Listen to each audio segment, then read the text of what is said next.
po si Ramel magbabalik. May bago naman tayong gagawin. Ito po ay isang cellphone na ayaw mag-charge. Ang kanyang sira yung kanyang charging pin, charging port. So ang ating gagawin ay papalitan natin. Ito po siya. Papalitan natin yung kanyang charging port. Ang ating gagawin ay atin itong bubuksan. Kagaya nito. Bubuksan natin siya. Ayan na po siya. Tapos tinanggal na natin yung kanyang mga screw. Saka buksan natin para makuha natin yung kanyang charging port. Gaya nito. Ayan, ito na po yung kanyang sirang charging port. Ayan, ayan, kita. Kitang-kita yung sira niya. Ayan. Ayan, oh. At saka papalitan natin ng bago. Gaya nito. Ayan yung bago. Ito yung bago. Ayan, tingnan nyo. Malaki yung pagkakaiba niyan. Oh. Ayan, malinis. Bagong-bago. Ayan. Yan, hindi pa na daanan ng soldering lead. Ay, yung camera natin hindi masyado malinaw. Pagpasensyaan nyo na mga kaibigan. Ang ating gamit, ito po yung desoldering pump, screwdriver na Phillips, tweezer, itong soldering lead, itong hot air, ayan, hot air, saka itong soldering iron. Ayan. So tatanggalin natin yung itong charging port gamit yung hot air, saka lilinisin natin gamit ang itong desoldering pump, saka yung ating soldering iron. Gaya nito. Ayan na po, tanggal na yung luma. Ito po yung luma. Yan, itong luma. O, tingnan nyo yung pagkakaiba. Itong luma. Yan. Yan, lumalabas na yung kanyang terminal. Kaya nga hindi siya nagcha-charge. Hindi siya nagpipit sa pin ng charger. Saka ito yung bago. O, tingnan nyo. Malinis. Walang lumalabas na na gold or terminal. So ito, ilagay natin to dito, saka ibalik sa dapat pagbalikan at subukin natin. Gaya nito. Ayan na po, naikabit na natin yung bagong charging port. Ayan na. Kasyang kasya. So ating testingin kung magcha-charge ba siya. Ating i-charge. Ayan, teka muna. Malikot. Ayan na. Ayan na siya. I-connect natin sa charger. Tapos, testingin natin gamit yung multi-tester. Ayan. Okay.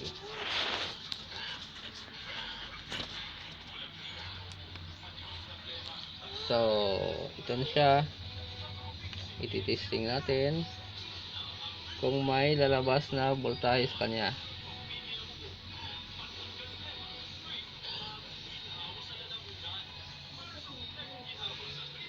Ayan. Tester natin kung gagana siya. So, ayan. Ayan siya, oh. Ayan, gumana. So, good. Ikabit na natin to, ibalik natin ito. Ikabit ang dapat ikabit dito at isara. Saka subukin natin ulit kung gagana na siya. Ito pala po ay isang Tecno KE5 na unit na model ng cellphone. Okay, kabit na natin ito tulad nito. Ayan na po, naikabit na po natin. Saka isara na natin gaya nito. So, ito na po siya. Naibalik na natin ang dapat ibalik at naisara na natin ang dapat isara. Ayan. Ayan na yung ating bagong charging port. So, itatry muna natin i-open kung mag-open pa. Ayan. Try natin kung may laman pa siya.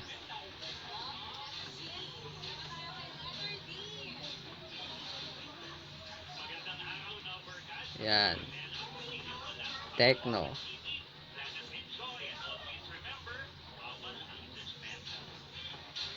Sa mga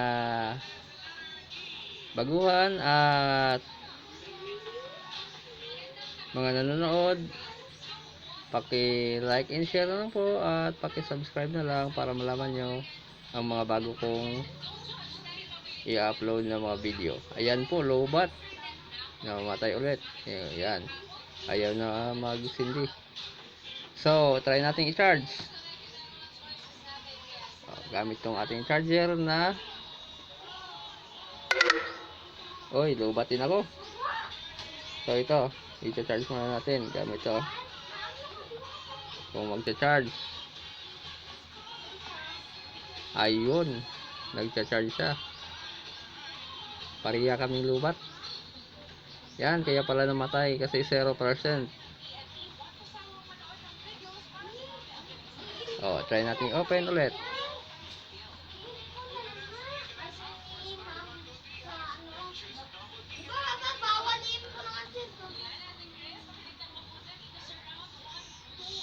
Lobat na lobat.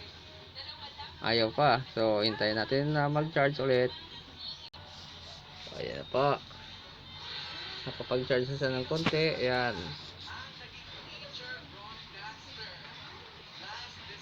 Andar na siya. Ayan na.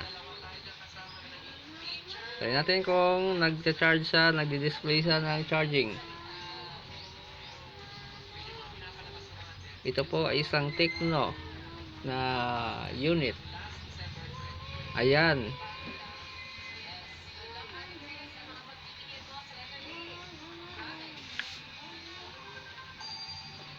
Ayan po, ayan, nagcha-charge po siya, ayan. Yan sa taas. Yan, parang lightning sa taas, yan. Yan po yung charging niya. Ayan. Yan. Hindi natin mabubuksan kasi may password. Ayan, may pin kasi, may pin. Hindi natin mabubuksan. May pin yung yung cellphone na pinagawa sa atin. Wala dito yung nagpagawa, iniwan lang. Kaya ito na natin. Nagawa natin ng tutorial kung paano magtanggal at magpalit ng charging port. So, maraming salamat sa mga nanonood at magandang umaga sa inyo lahat.